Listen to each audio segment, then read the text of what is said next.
Hello everyone, and welcome to today's session where we will talk about understanding and managing pandemic stress. I'm going to be introducing the webinar on behalf of our president, who I hope will be connected back to us immediately. It is very safe to say that in 2020, at least in its first half, has been very strange, really strange to say the least. Our minds wandered and are still doing so in all directions, the unknown, the unpredictable, and the unexperienced. Between the stresses of the situation and the chill out factor that it brought into our minds, we're torn. Discovering any helping tool to be physical, mental, or in between is welcome. And without a doubt, the practice of mindfulness and its mediations are welcomed with open minds and in all openness as a vital necessity for our personal and collective well-beings. A daily practice goes a long way, and please don't allow the word daily to intimidate you. If there was a time in our history and our lifetime where mindfulness can be our coping mechanism with all that's happening, the time is now. The now is this very present moment. For those of you joining us, welcome. My name is HIJACK, and I'm the secretary of the Rotary Club of Beirut Cedars. We are thrilled to welcome this evening Anna Larriu, a mindfulness instructor, a meditation teacher, and a very good friend of our president, Antoine Kildene. I would also like to thank Marie-Hélène Héry for accepting our request to moderate this session. This webinar is organized in collaboration with the MEREF CCI France, part of the French Chamber of Commerce worldwide network and managed by the ESA Business School.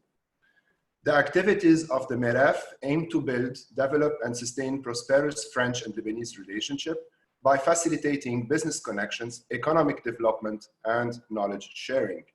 Marie-Hélène Héry, our moderator for today, is the director of the MEREF CCI France Liban and corporate relationship manager at the ESA Business School, where she's also an EMBA student and a BBA teacher. She's a graduate from the INSEC Business School in Bordeaux, and she's a proud mother of two. She will be presenting our speaker and moderating this webinar. Marie-Hélène, the floor is yours. Ladies and gents, dear partners of the Rotary Club Beirut Cedars, dear friends, good evening everyone. Thank you all for your online presence. Thank you, Antoine. Thank you, Agop, for giving me the opportunity to moderate the last and not the least of your cycles of webinars. Before presenting our speaker, and as it has been done in previous webinars, allow me to start with a quick word about the technical side. There are only two things you need to know. Your camera and your microphone are muted, so the only way to ask a question is by using the Q&A window, visible on your screen now. If you think that one of the questions is interesting, please like it by clicking on the little thumb. The question will be pushed upwards, and we will, of course, ask the questions with the highest score first. You can also use the chat window to share ideas or express polite opinions. Our today's topic is understanding and managing pandemic stress from a mindfulness perspective, and will be presented by Anna Larriu. Anna was born in Spain and raised all over the world. With a major in economics and a master's degree in marketing, her career begins with multinational advertising agencies. Can you please move to the next slide? Thank you. Following a burnout, she launches her own business in furniture design for more than a decade, together with her interior architecture consultancy, still active to date. Health challenges shifts her path. Turning towards alternative therapies for her own healing, Anna discovers her gift and passion to spread physical and mental well-being. During the following decade, she embraces her potential and becomes a certified energy therapist and mindfulness meditation teacher. Today, Anna Larriu has trained as a mindfulness instructor for the workplace, a spin-off program from Oxford Mindfulness Center founder, cognitive behavior therapy, CBT practitioner. Her wellness work program and mindful leadership program adapted for the sensitive Lebanese working population, is taught in local companies since 2018. Her Discovering Mindfulness class for the general population are the informal practices from program NBSR, Mindfulness-Based Stress Reduction, and MBCT, Mindfulness-Based Cognitive Therapy. Simple yet powerful techniques to break the cycle of anxiety, stress, unhappiness, and exhaustion. Since the Lebanese uprising, Anna has been on the front line assisting activists with daily stress release sessions, as well as reaching out to companies for stress management practices. She has also been guiding weekly mindfulness peace meditation for Lebanon. Allow me to share with you a message I received from one of our members who knows Anna. I quote, "Fazia cette femme, a beautiful soul." Anna, we are all ears and eyes. Thank you. Thank you very much, Marie-Hélène. Thank you, Agop. That's a beautiful introduction. I'm very happy to be closing this cycle of webinars for the Rotary Club. And I'm very happy to get a chance to talk about what I love most. So here we go. So we're going to talk about understanding and managing pandemic stress. Now, it's going to be a kind of theoretic at the beginning because it's very important that we understand what's happening. And then I'm sure we can squeeze in some exercises. So let's go to the definition of stress, okay? Let's start from there. The definition of stress is the body's response to non-specific response to any demand for change. That means that we tense up around change, not knowing what's going to happen. Now, this definition was written in 1933, and there's a new definition saying that now it's the body and the mind's tensing up for any demand of change. So it's very important to understand what stress is. Stress is a body or mental tension, okay? Now, let's understand what between good stress and bad stress, okay? So when we have stress triggers and it's a real danger, we recur to fear as an emotion. Now, when a real danger happens, we recur to our basic survival instinct of self-protection, self-defense. This is the preservation of the human race. And it also actually helps us to surpass and exceed our capacities. Now, this is when we're facing real danger. Now, what's happening most of the times, especially now, it's that it's an imagined threat. Now, when we have an imagined threat, okay, our emotion, our mental, and we go into physical stress in these three bodies. That's what happens. So I want to get these bases right before we proceed. When it's a real danger, we go into a self-preservation instinct, okay?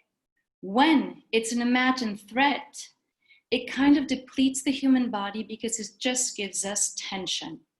Now, coming back to the pandemic, when we really look at what's happening around us, we have a 1% real danger, according to the numbers put in by a lot of doctors out there.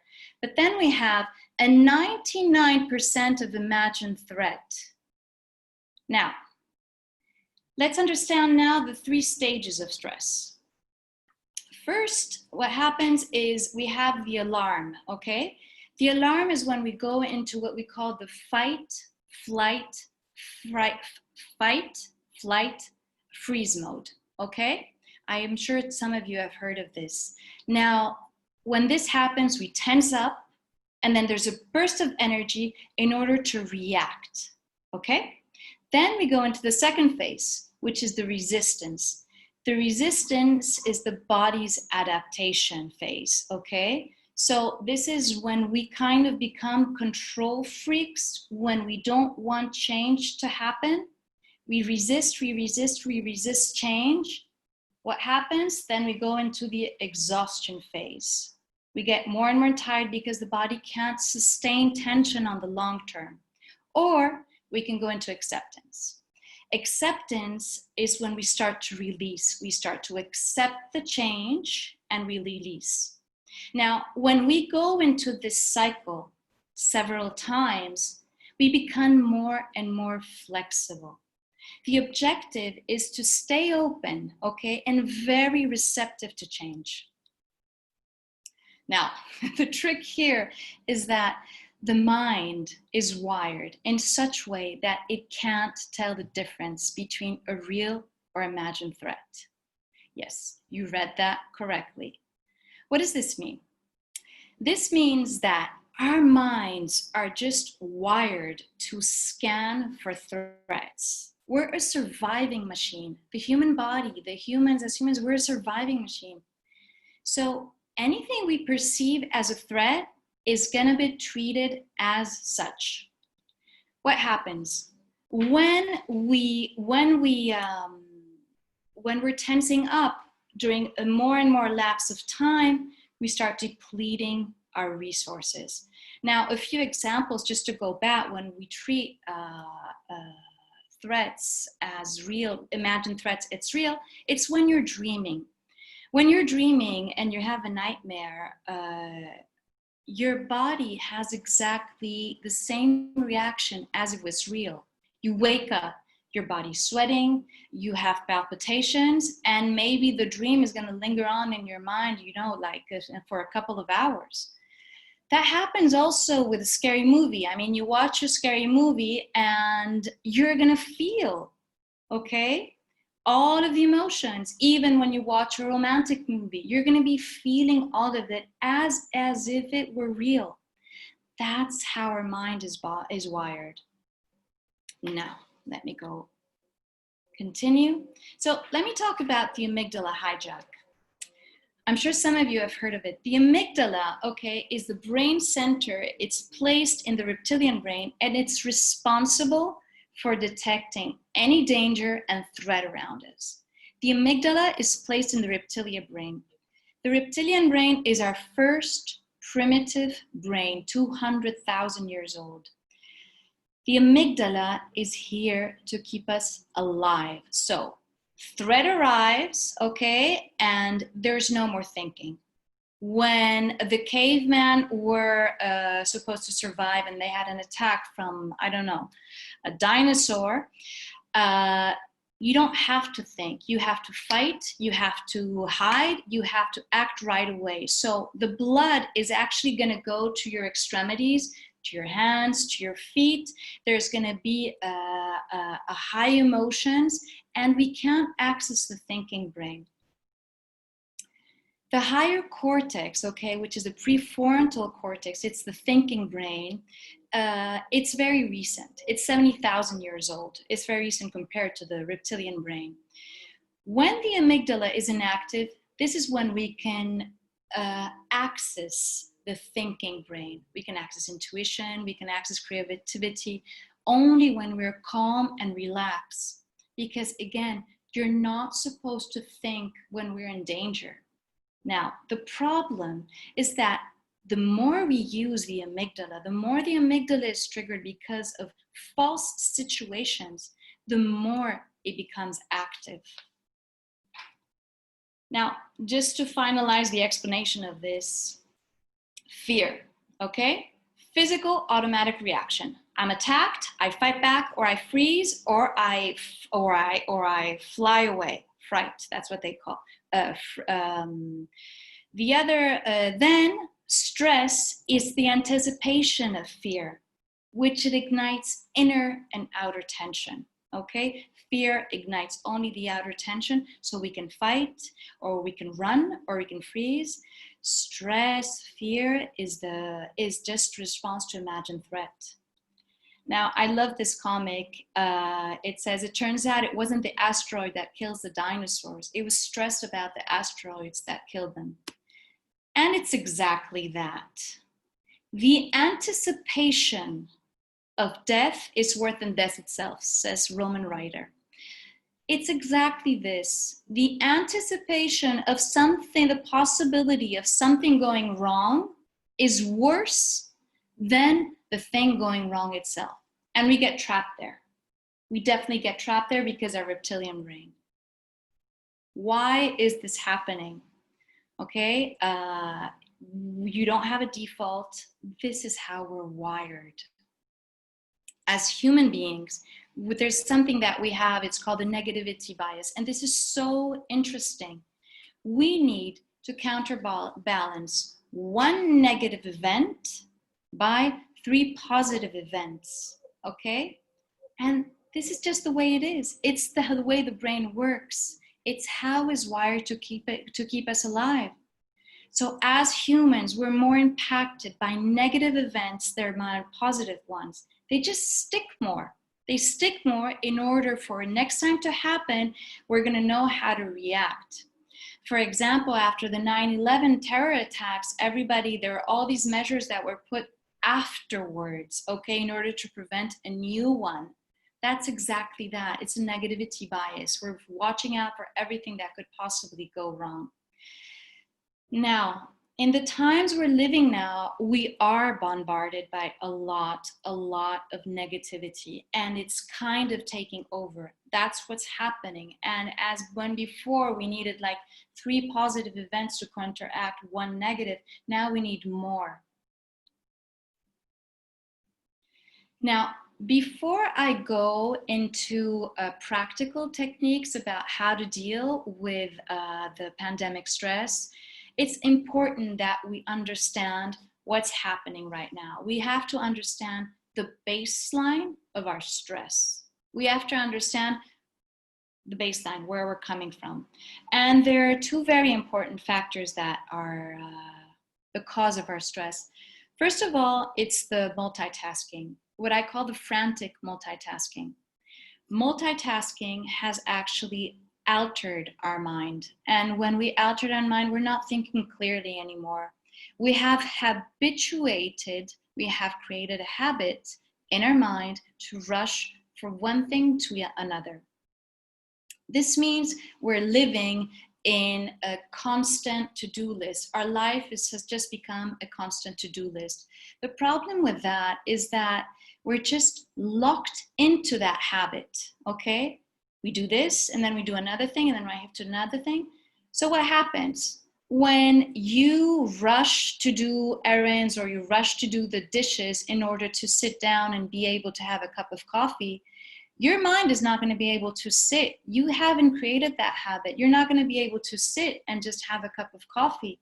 You have created the habit of rushing and rushing. Now, the second factor, big stressors, is that there's just too much information. The information overload of which we are victims now is just unprecedented. 90% of the collective database of everything that exists since human beings exist, okay, has been created in the last 5 years. I don't know if you realize how much information this is. Our minds are an override. This is what's happening. So before, because of the multitasking, we're habituating our minds not to be here. And then the second factor is that we are an override. The consequences of this are just bifold. First of all, there are 2 ways we can deal with all of this. First of all is denial. Okay, and we're very good at this. Denial is absent-minded, you're not present, you're distracted, you're denying everything that's happening. The second thing that can happen to you is identification. Identification is that you actually become the problem, okay? You're triggered away by everything, we're carried away, we're reacting on impulse. The door closes and you jump. And for all of us, we become digital junkies, okay? We're just high on screens. We are actually high on screens, hooked to screens. And the quality of our digital area has become toxic in some way. Now, the consequences of this, again, is lack of focus. In 2017, they did some surveys, especially advertising campaigns, how long their ads had to be on social media. And if they don't get your attention in the first 8 seconds, you're gone. They lost you. The second thing was a Harvard study conducted a couple of years ago, and where they did an application and they actually were sending people a message, what are you doing now? And are you thinking about what you're doing? And it was terrible to find out that almost 50% of the time we're not thinking about what we're doing. We're not present. The requirements of our modern world have surpassed our capacity to respond. We don't have the availability, we don't have the capability, excuse me, to respond to so much stimulation.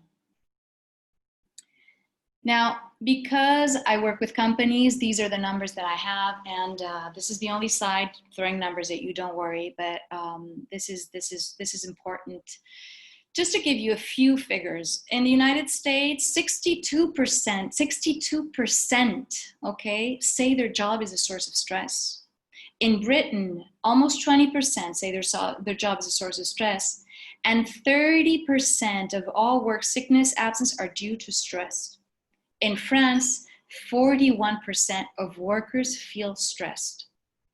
That's how bad it is before the pandemic, and in Lebanon, before the revolution. 48% of developed countries, that's 90% of the total working population, suffers from work-related stress. So I just want to tell you that the World Health Organization has categorized stress, work-related stress, as a disease. It's actually a disease right now. And 300 million people are suffering from that. So I know this isn't very optimistic, but I just need to give a baseline of what is stress and where are we at with stress. Now I'm going to go into a much lighter, what mindfulness, okay? So there's so much misconceptions about mindfulness. Unfortunately, as a mindfulness teacher, I really have to start with this, and it's not meditation. Yoga is not meditation. There's no incense, there's no candles. It's non-religious. It's not yoga. It's not relaxation. Most importantly, it's not indifference. Because when I work with big companies, they sometimes tell us, oh, don't make our employees indifferent. It's not that at all. What's mindfulness? And this is one of my favorite slides. The mental habit of paying attention to the present moment without judgment. Mindfulness is this little dog who is here versus the person on the left that is not here. Again, mindfulness, the mental habit of paying attention.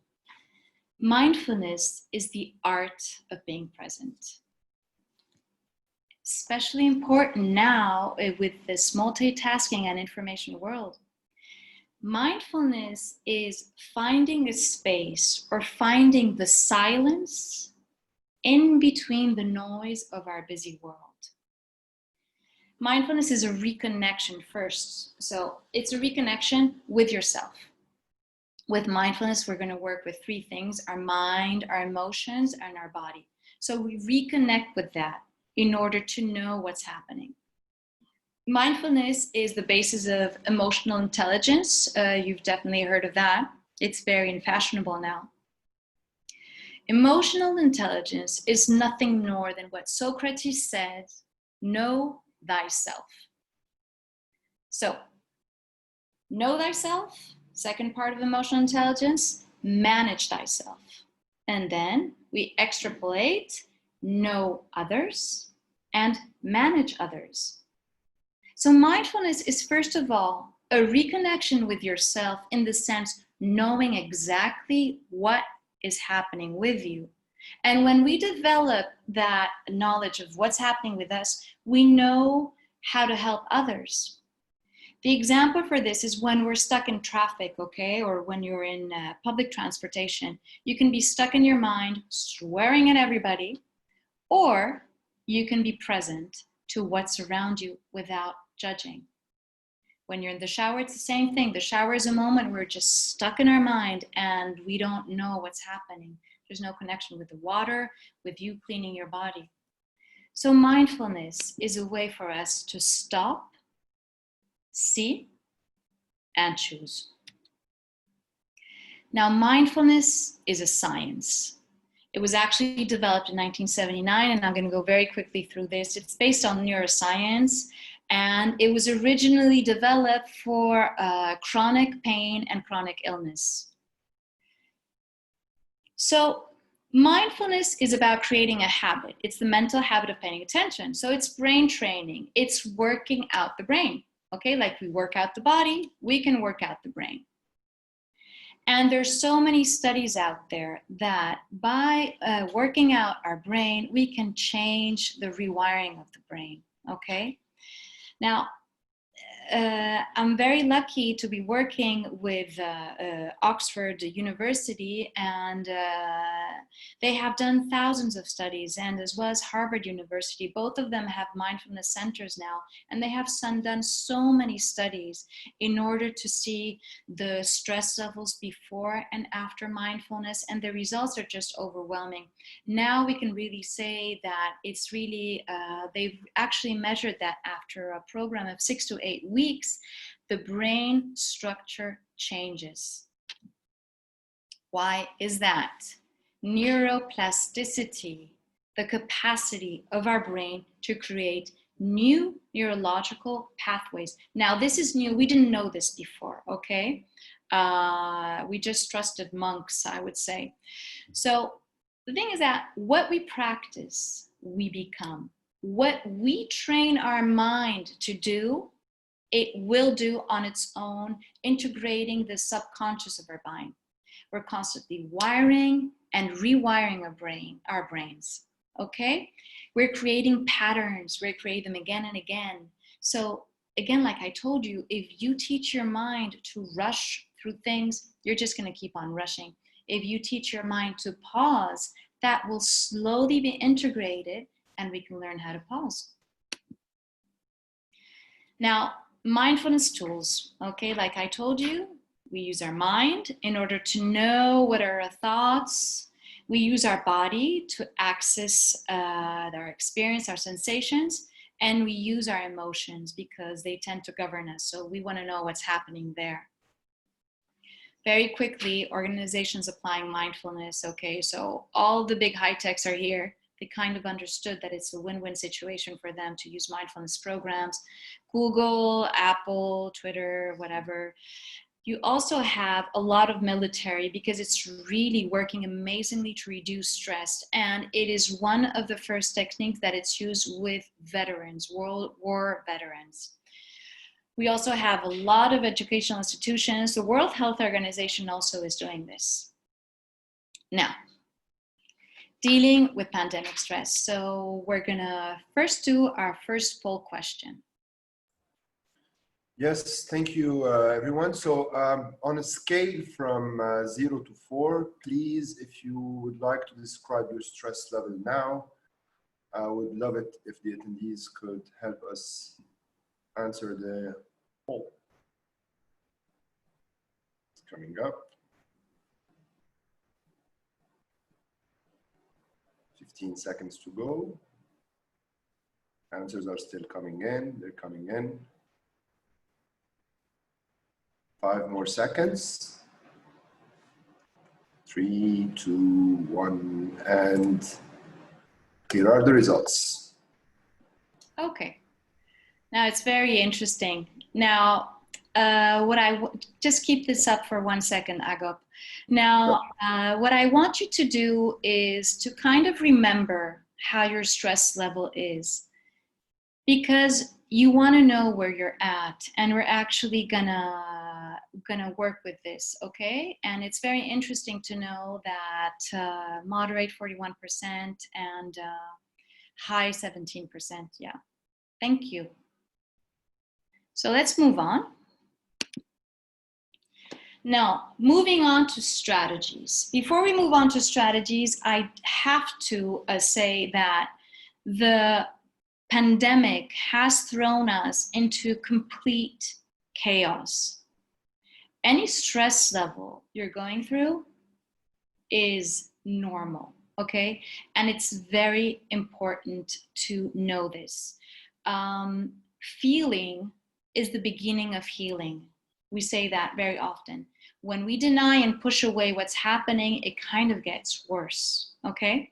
If we don't see the stress, if we don't see the triggers, if we don't see what's happening within us, it's just we can't help it.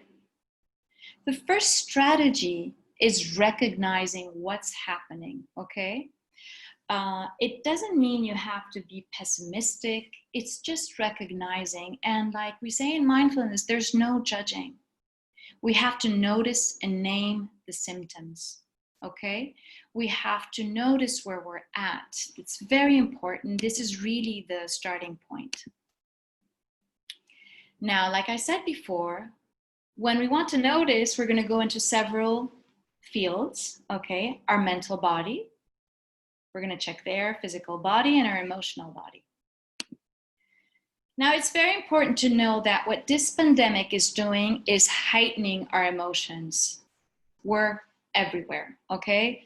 From survivor guilt to survivor joy. There's a lot of people feeling completely detached. It's like it's not real what's happening. It's like it's surreal. It's like you're watching a movie.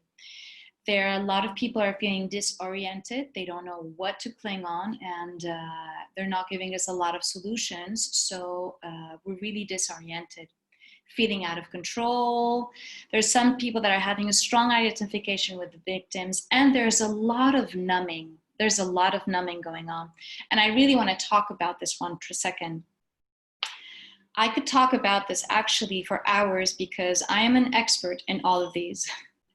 Numbing and distraction mechanisms. Now, we have to understand, and coming back to that curve of stress, that when we go into resistance, the body tenses up, and the body cannot sustain chronic stress on the long term. It just can't. So automatically, as a defense mechanism, we're going to go to a numbing and distraction in order to stop feeling the discomfort. And there's a full list here, and I'm sure you can add a lot on your own. What happens is that when we keep numbing, okay, we are able, the body might reach burnout. So burnout is when we have stopped listening to the body. When we stop listening to the body, okay, that's when there's going to be a collapse. And the body just makes you collapse, and the body just says, stop right now, I need you. So that's a burnout when we've been numbing for so long. And unfortunately, I know that a lot of people can relate to that. So we're going to go into a very short exercise right now. And before we proceed, so I want you to close your eyes if that feels comfortable. Uncross your legs and putting your hands on your thighs and a straight back. That really helps when you can have a straight back. And we're going to breathe in a couple of times. Breathe in, breathe out. As you breathe in, feel the expansion of the lungs. And as we breathe out, we feel the contraction. And just if you can focus on your mind right now. What are your thoughts? What's going on in your mind now because of the pandemic? And it's about naming them. So, I'm scared. I'm anxious. I'm exhilarated. I'm depressed. Just really naming without any censorship what's there. Because there's no judgment, so just naming it. I feel this, I feel that. And now bringing your awareness to your emotions and try to see what you're feeling as emotion. I'm confused. I'm calm. I'm numbing. Greeting your emotions where they're at. we go to look for them and greet them and just say hello. And you can open your eyes if you haven't done so already. Naming what's here is the first strategy. Recognizing emotions, recognizing your thoughts, and recognizing what's happening in your body. Now, the second strategy is the gratitude list. Okay, now I know this is very cliche and obvious, but it's actually extremely efficient, and there is a neurological explanation to it. When we are in gratitude mode, when we're counting our blessings, when we're making a list of the beautiful things we have, okay, the mind cannot go into negative thoughts. It's as easy as that. And writing is super efficient. And it doesn't have to be complicated. And this can be a go-to resource. So as soon as you feel the stress coming up, you can just, you know, close your eyes and say, oh, gratitude, gratitude, gratitude. Okay, what? Okay, I had a great lunch today. Tomorrow I'm gonna have coffee with a friend. Oh, I have hands, I have great hands, I have eyes. So it's not anything fancy. It's just as you go into that gratitude, it's gonna snap you out of the negative thoughts, okay? Now, the second and very important, okay, I forgot to say about this, is that we all have negative thoughts. We cannot blame ourselves because we're having these negative thoughts. As I explained to you earlier, the negative bias of the mind, okay, which is the reptilian brain watching out in our survival mode, is only job is to focus on what could go wrong. So having a negative thought is already bad enough, but if on top of that, you're judging yourself for having a negative thought, that's like shooting yourself in the foot.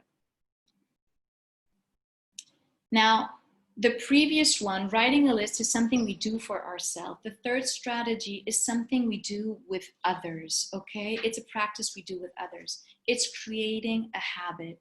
Okay, it's nice to talk about positive things, but it's not about that only. It's creating a habit. We're telling the mind to focus. We're taking out the focus on the negative and focusing on the positive. Now, this doesn't mean denial. It comes from a place where you know what you're doing, but practicing positive talk, and not just optimistic talk, but just about your blessings, about beautiful things that are happening to you, because there are a lot of blessings with this pandemic, but I'm not going to go into that now.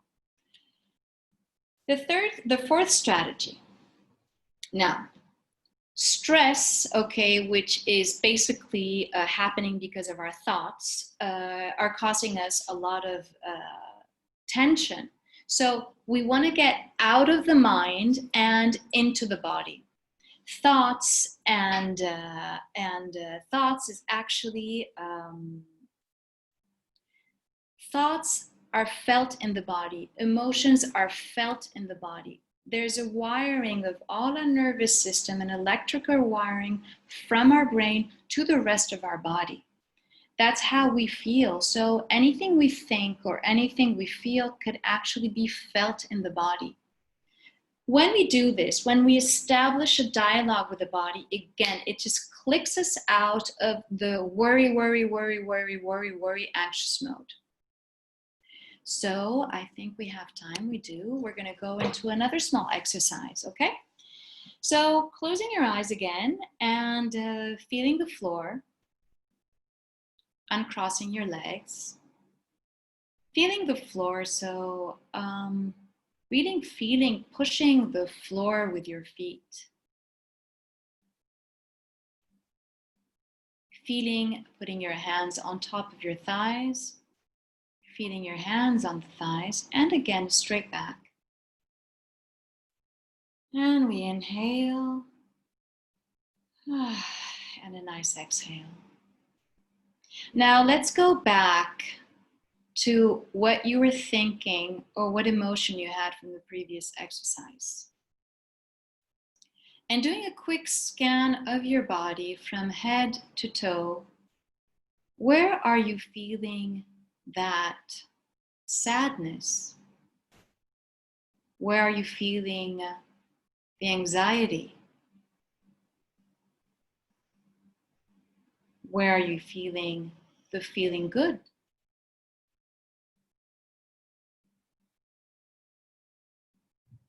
Where are you feeling the worry? And just going through your body and seeing where it can appear.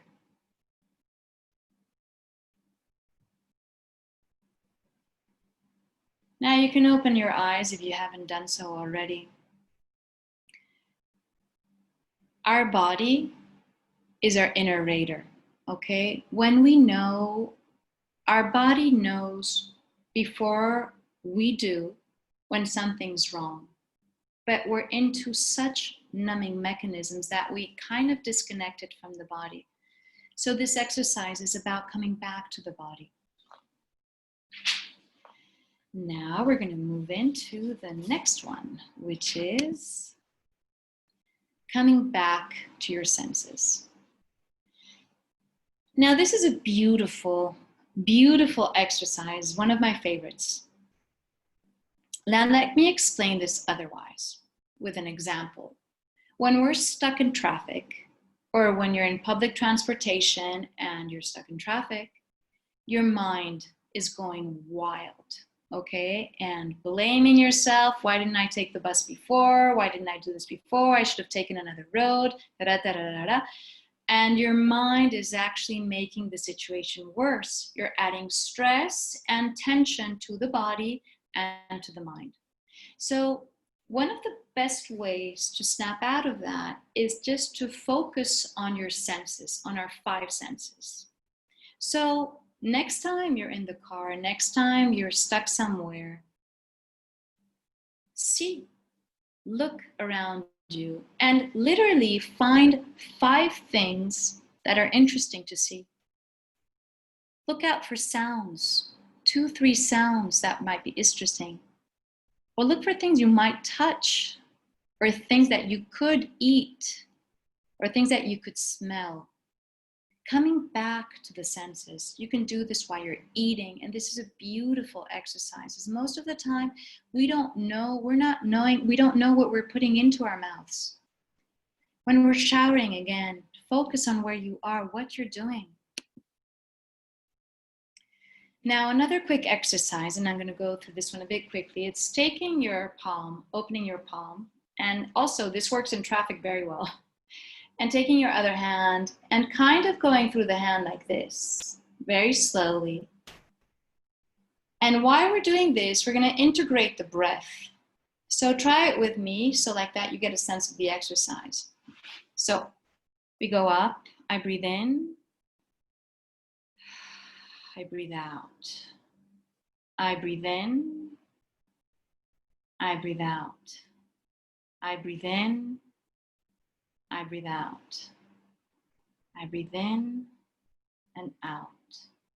Breathing in and out. And you can continue with the other hand. I would continue forever. And this stimulates thousands of nerve extremities in your hands, and it allows you to come back to the body when we're in panic mode. This is super efficient with children when they can't concentrate, when their mind is simply not here. Now, the last strategy, I think it's the last, is the breath. It's coming back to the breath. The breath is magical. Okay, the breath, the first thing that it allows us to do, it allows us to go back to our natural inner state of well-being. Yes, you heard that correctly. We all have an innate state of well-being. When you look at children, okay, they just want to play. They just want to be happy, and then they get mad at you because you don't let them play. They just want to feel good. There's nothing more that stimulates, and this is how we're born. We're just born to feel good. It's innate in us, and the breath allows us to reconnect with that, okay? It also allows us to pause. It stops the reaction. it creates space, it reduces stress, and it allows us to recharge. And it allows us to recharge in a way that we're actually injecting oxygen in parts of the body that are tense. And it just calms us.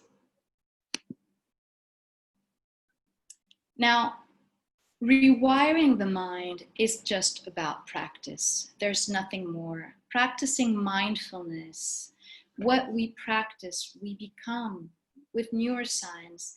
The objective is, like you've heard this many times, you need 21 days to create a habit. And that's absolutely right. You need 21 days to create a new neurological path inside of your brain and new connections in between the neurons.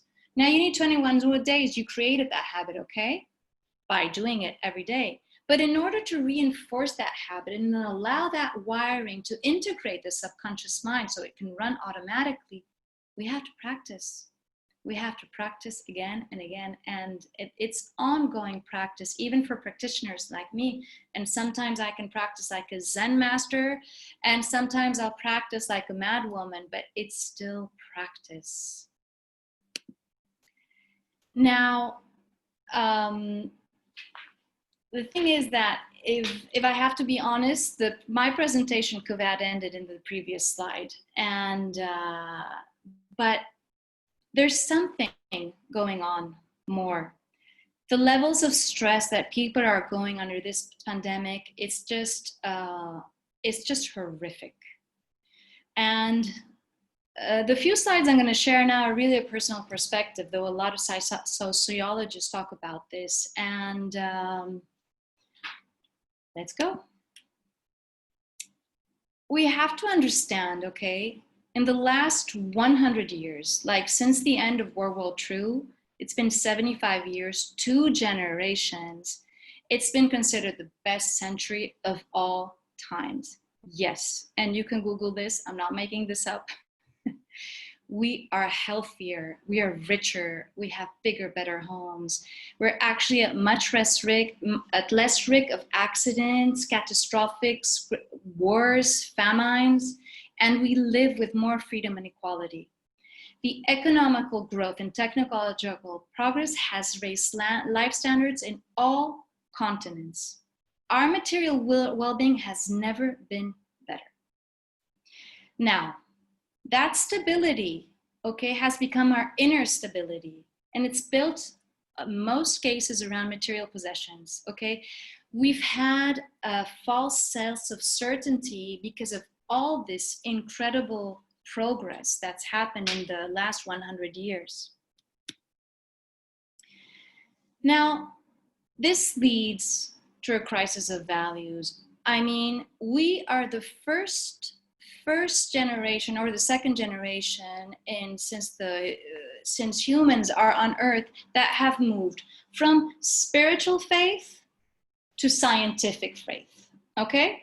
Now, what is this provoked? Okay, it's a break from traditions, where we don't know where our origins are, where our ancestry is, we're unplugged from nature. There's a spiritual void, and there's a sense of separateness, and that's leading to a lack of moral values for some people. Some people are just, there's lack of purpose, meaning, a lack of inner compass, and a lot of people are lost, lonely. So the question is, what about our spiritual well-being, okay? And this is what's crazy. 25% of the world generation feels unhappy, but we have never been well off materially. So let me explain this with an equation, okay? All the external pillars are crumbling. Initial peak levels of stress, you had a global climate, you had the COVID-19, global economic crisis, it's like chaos out there, okay? And we keep on hearing these phrases that you can't trust anybody. The press lies, the bank robs, the governments are stealing, companies are exploiting employees, religious institutions sin, food is poisoning us. So you add on top of that a lack of an inner compass, we're getting some people having a full-blown inner crisis. Okay, so it's the collapsing of modern society as we know it, and there's no inner safety net to catch us. Now, it's about embracing uncertainty. How do we embrace uncertainty? We can only do it from a place of stability. It's becoming unshakable inside to overcome the outer chaos, finding purpose, meaning, breaking from the illusion of individuality, trusting a larger sense of belonging, being part of humanity, cultivating compassion, self-compassion, empathy, and becoming responsible citizens. Now more than ever, there is an urgency to connect with ourselves so we can reconnect with the world. We need a shift in our sense of identity, remembering who we really are, remember where we came from, that we're part of a larger mystery that life is, remembering our true nature. Now, don't misunderstand me with this slide. This is not about a spiritual awakening, though that would be cool. But it's not about that. It's about asking ourselves very difficult questions. What are my values? What do I believe in? What would I fight for? And embracing a crisis from that inner place of calm and strength. Mindfulness shows us how to reconnect with our inner state, how to come back to an inner refuge, plugging in with harmony, with balance, connecting with the true essence of life, connecting with our breath, with our body, and developing flexibility to adapt, to change, resilience, empathy, compassion. We say in mindfulness that, and I just love you this sentence, when you know you're the ocean, you're not afraid of the waves. So thank you very much. And just one last thing, there's the World Health Organization has put out a guide, an illustrated guide about dealing with uncertainty, and it's out there. It's superb. It's really nicely made, and it has more than 10 exercises in it. And it'd be great if you can download it, listen to everything free. So I think we can do the last poll question, Ago. Yeah, sure. So to our audience, again, on a scale from, well, you'll see the choices. Describe your stress level now, please. There we go. Now, if I may intervene, there's no right or wrong answer. You're not supposed to evolve in any way. It's just about getting in touch with what you're feeling. It's developing a habit. And the answers are coming. 5 more seconds. 4, 3, 2, 1. And here are the results. That's actually nice. Actually stress levels have gotten lower. Thank you, Ago.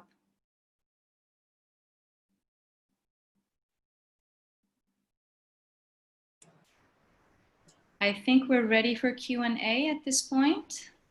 Yes, Mahi-Elan? Yes, I'm sorry for the camera. It's interactive, it's interesting. I'm really sorry. It's very optimistic filter, I love it. It's rainbow. Yeah, I'm trying to fix it, but it's not working, sorry. So maybe it's not stressed anymore, that's why we're in a different world. Thank you, Anna. Thank you very, very much. We have many questions. Of course, I will start with the most upvoted one, and it should be the conclusion. How and where can we start a mindfulness program in Lebanon? How and where you can start a mindfulness program. So the AUB University is doing right now mindfulness. No, it's not doing right now. I'm sorry. They were doing mindfulness programs. My advice right now is that you have wonderful online programs, and it's actually something that can be done great outline. It's a 6-week, 8-week program, and it can be done online. And there's right now Sounds True Sounds True is the association that is actually giving this program online, but there are other ones that are really, really very good, very good. And doing this practice on your own for 6 to 8 weeks really is impressive. The results are amazing. Thank you. Is mindfulness compatible with busy days, full of activities, meetings, etc.? Is it easier to reach a high level of mindfulness if we simply, I don't know how simply it is, do less things in a day? So this is the beauty of mindfulness. I'm very grateful for this question. Mindfulness is the only practice that can be done with our busy, busy, busy, busy lives. Mindfulness is not just a practice. Mindfulness is a way of life. So when we start rewiring our brain, okay, it can be done at any time. It's just creating a habit. When you're waiting for the elevator and before that busy meeting, when you're doing, when you're really busy, that's when we think we're busy. And it's not difficult to start integrating little things by starting by mindful eating. Mindful eating means that during, for example, meetings, during lunch, mindful eating during lunch, you just concentrate on the food you're having. It's just that. It's just focus on the senses, on the 5 senses. How does this look? How does this smell? How does this taste? If you're able to integrate, I mean, everybody eats, everybody showers, and everybody drives or takes public transportation.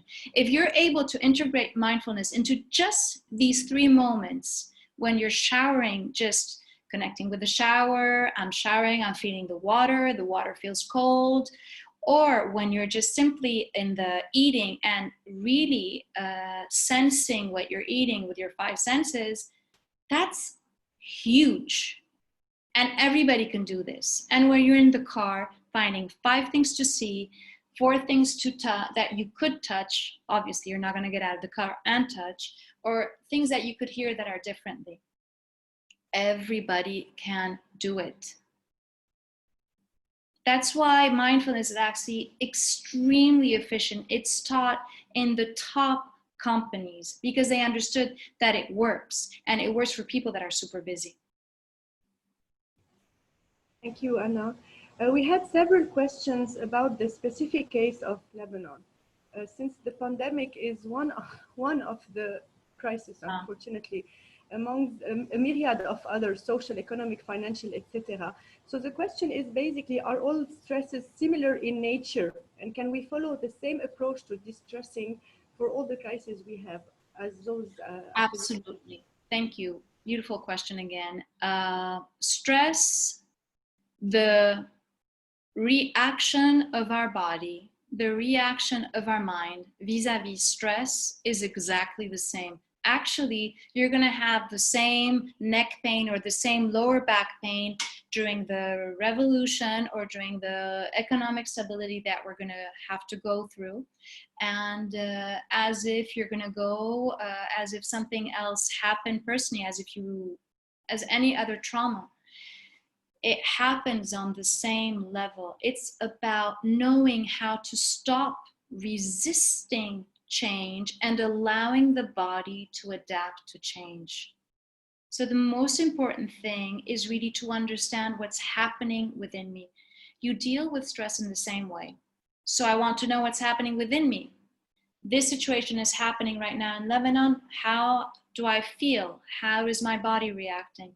This situation is happening with the pandemic. How do I feel? How is my body reacting? And through that, creating a sense of stability, of being unshakable from the inside, reconnecting with something much bigger. Thank you. Thank you, Anna. We have one question that is related to age, since stress level and its management is very much related to age, whether kids, teens, middle-aged, elderly, all have a different perspective. How can mindfulness apply to such a wide range of people? So the fact of being present, becoming present, okay, and the habit of becoming present It's something that young children, it is innate, okay? When you disturb a child that is playing, it doesn't get out of the trance, they're in trance. Children have that already. Unfortunately, little by little, we take them out of that. So how they deal with how their adaptation to change is very quick. They know how to rewire themselves.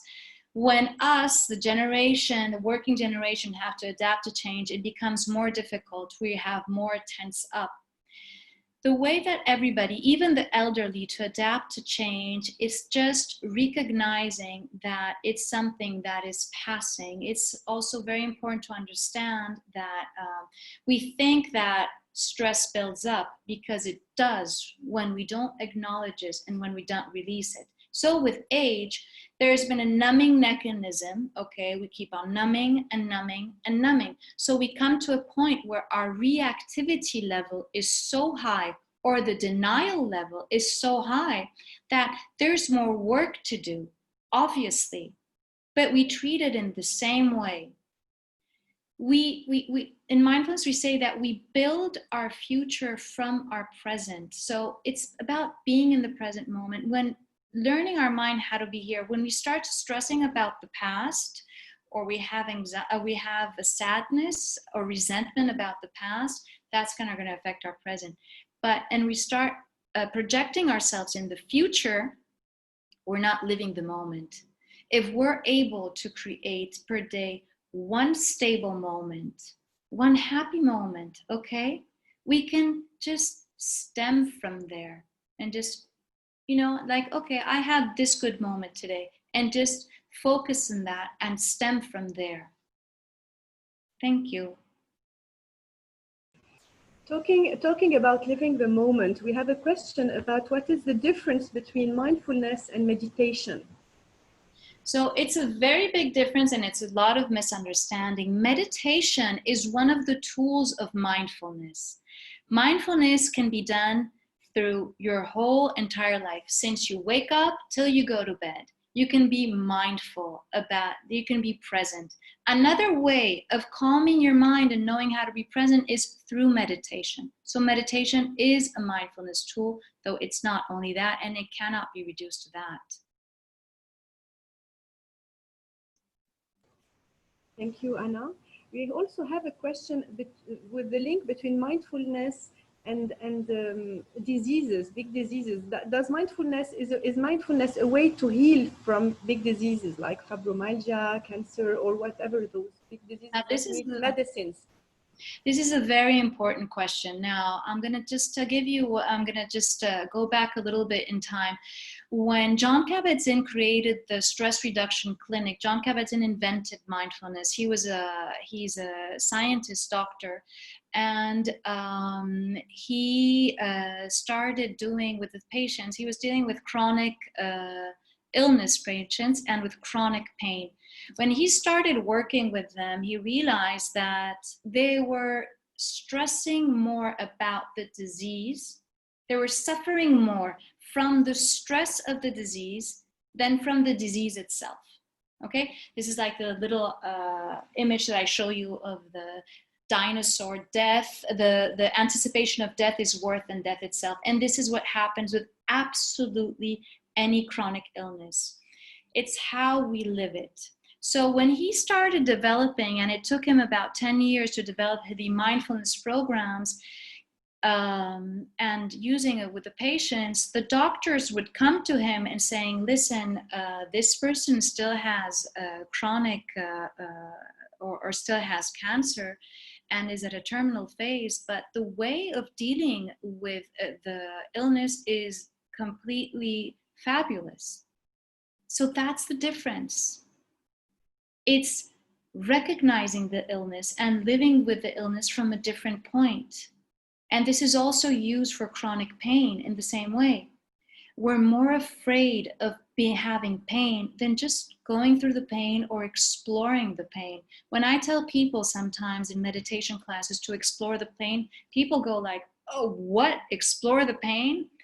But this is how it's done. The fear of pain is worse than pain itself. So MBSR, MBCT programs are extremely efficient for illness and pain. They were developed originally for that. Then the corporate world kind of came over and they realized that it worked so much for pain and for mental illness as well, that it kind of took on into the business world. Beautiful question. I love the questions. We love the presentation. This is why the questions are very nice. We also have another question. Maybe Agab and Antoine can help. They need us to repeat where can we have the online courses and where can we go in Lebanon to have these mindfulness workshops. Maybe we can put on the chat or something the detail. I don't know if I can access that right away. Is there any way of sending the participants a mail? Yes, or we can use the chat box. We will be able to. Usually, we do send after the approval of the presenter, in this case, I know, the presentation or the recording or whatever it is. So it will be sent by email to all the participants after approval. Wonderful. So you know what I'm going to do? I'm going to do a small slide with resources, so where people can actively see what online programs are the most validated and what can be done in Lebanon. That's going to be the best. And we can just send them that, yeah. Perfect. And then our club will send it out to the attendees who are interested in it. So maybe the last question would be, for best results, can I do mindfulness exercises when I need them, or should they be done regularly? So mindfulness has to be, we're creating a habit. We're creating a habit. So done regularly, but done regularly, it's not about exercises. Like I said before, it's eating, talking to someone, listening. That's already an exercise. Living mindfully should be done all the time. All the time. Thank you, Anna. We finished with the question, President. Merci Marie-Hélène. Ta caméra est très psychédélique et très en phase avec le thème. Vous allez me permettre de conclure en français et un petit clin d'œil un peu à notre collaboration avec le MEREF CCI France-Liban, qui est si bien représenté ce soir. Anna, merci infiniment pour cet exposé exhaustif sur le management du stress à travers le prisme de la mindfulness. Je crois que nous sommes tous beaucoup plus sensibles à ce qui nous entoure après la pandémie. La mindfulness est là pour nous rappeler que cette prise de conscience peut être nourrie et pratiquée au quotidien. Je rappelle donc que cette session a été enregistrée et qu'elle sera partagée avec vous demain avec le mail de suivi. De plus, Anna a gentiment proposé de faire un suivi pour ceux qui le désirent, donc n'hésitez pas à envoyer vos requêtes éventuelles. C'est aussi l'occasion pour moi de remercier tous les participants de ce soir, très nombreux d'ailleurs, pour leur fidélité.